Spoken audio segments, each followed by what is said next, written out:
Hello, my dear family and friends in America. I want to take an opportunity to wish you a very happy Pesach holiday. We had actually thought of coming over to visit you folks during the holiday. It would have been very beautiful. Many of you haven't had a chance to have a Seder with for over half a century. Some of you less time than that, some of you never at all. And it would have been really nice to be there in Florida and in New Jersey during the holiday. And I'm sorry we can't, but when I started looking at the tickets, I did look into it a couple weeks ago. The tickets were starting at $3,500 round trip per person. So that was the cheapest tickets, $3,500. So we decided that maybe we'll wait a little bit. But in our hearts, we'll be there with you, and hopefully you'll be here with us. What an amazing holiday Pesach is, unbelievable. The night of the Seder, what a special time. Manishna Laila Azeh. How different is this night from all other nights, and how special this night for making shinunim, for making things in a different way, for changing. Our sages said that people think that if anytime we do something 3 times, so that's normal to do it that way, even if it's the most ridiculous thing to do. And we all have our things that we're doing, and then we have our mitzvahim, our things that constrain us and keep us from being the free people we're supposed to be.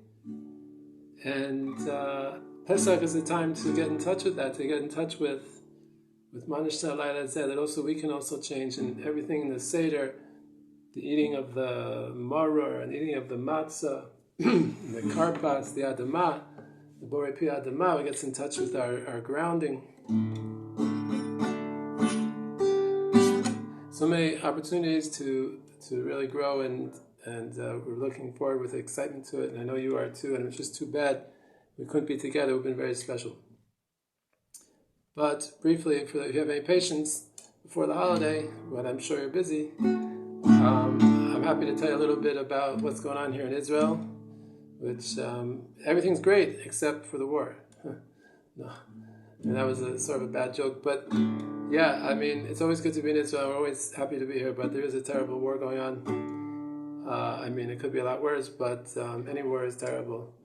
And it's sad for me, very difficult for me, as someone who's been here almost 30 years, because I see a lot of our mistakes coming home to roost, beginning with the fact that we gave over Gaza to a Palestinian Authority in 1994, the year I came to Israel, followed by many things, many mistakes, including after 2005, when we withdrew from the Israeli towns around Gaza, and we withdrew the soldiers from the corridor separating Gaza from Egypt, and followed in 2008 when we let our soldier, after Hamas took over in Gaza and started to attack us and captured one of our soldiers after attacking us and killing a number of our soldiers. And we let that soldier sit in captivity in Gaza for 5 years. 5 years. And in the end, we let go hundreds of terrorists in exchange for him. So our deterrence wasn't lost in one day. Our deterrence was lost over a long period. And it's sad to see it coming home to roost. And the war itself is very painful. So many soldiers have been killed, including a number from my town here, people, friends of friends, and people that we know, fathers and daughters and sons. It's a nightmare what happened on Simchat Torah. It's a nightmare that our captives have been there half a year, including especially our women soldiers. It's a nightmare. It's in short a nightmare, and a lot of that is our responsibility, in the sense that we haven't got our captives back, which is really a travesty. I myself don't understand fully. I don't understand a lot of things about this war, but among them, I don't understand fully the exact strategy of the IDF. I know, and I've learned, that it is important for that you can't. I originally thought, wow, why don't we just fight this war from the air? Bomb the Hamas people that are shooting at us. But they say that doesn't work because they have all the tunnels and everything. It's necessary for the IDF to go building to building, house to house, tunnel to tunnel, and to rout out the people shooting at us from there. And they're doing a good job, but it's costing a tremendous price in our soldiers.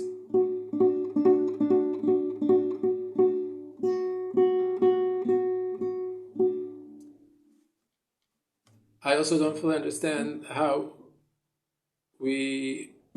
this whole aid thing. I studied human rights, a few years ago at Hebrew University law faculty, and I know the international humanitarian law that when you take control of an area, you have to provide aid.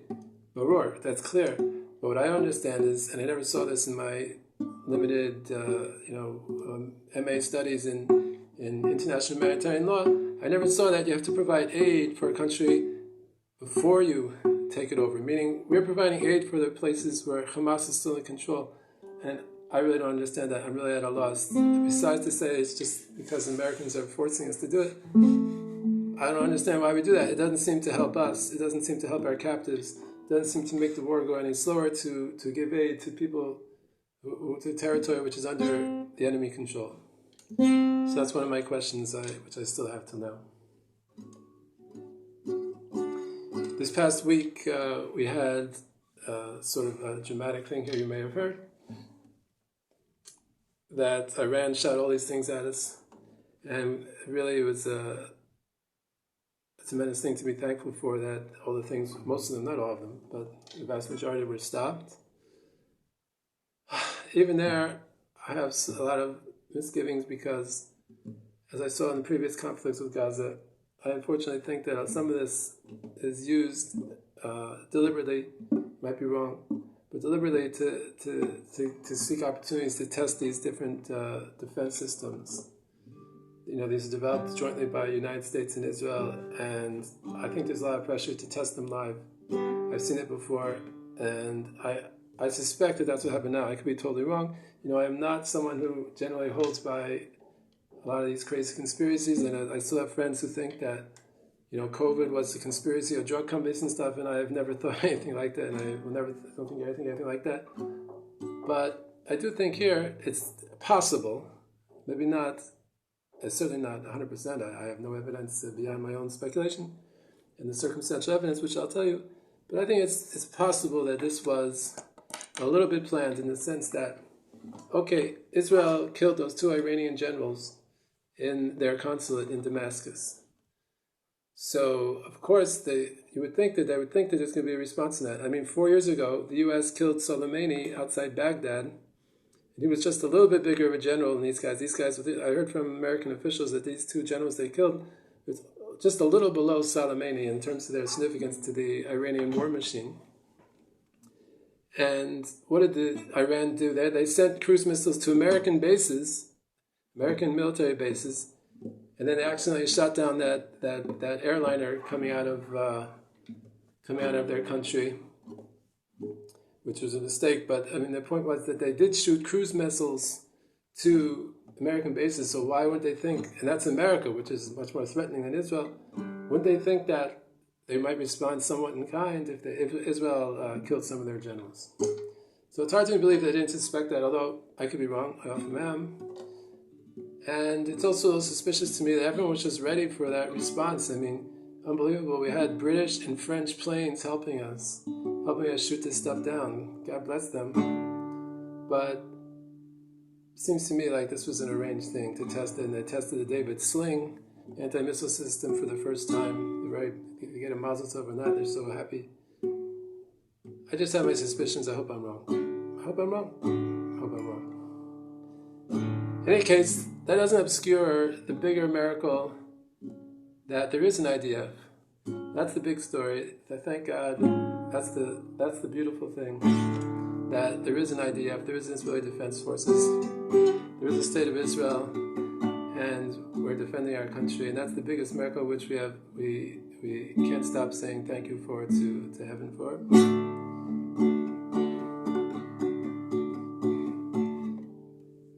thank you, thank you. And, you know, there's a lot of bitterness, but like we do in the Leil Seder, we say the blessing on the bitter herbs, we say, they commanded us to eat the bitter herb, because we realize that even the bitterness has ultimately a role in bringing us to be more free eventually.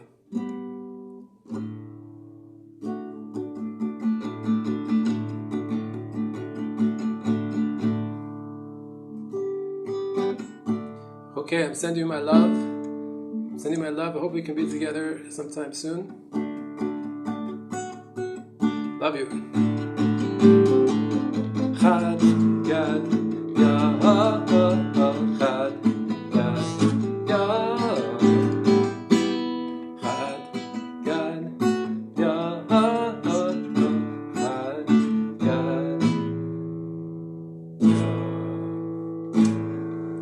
Shalom.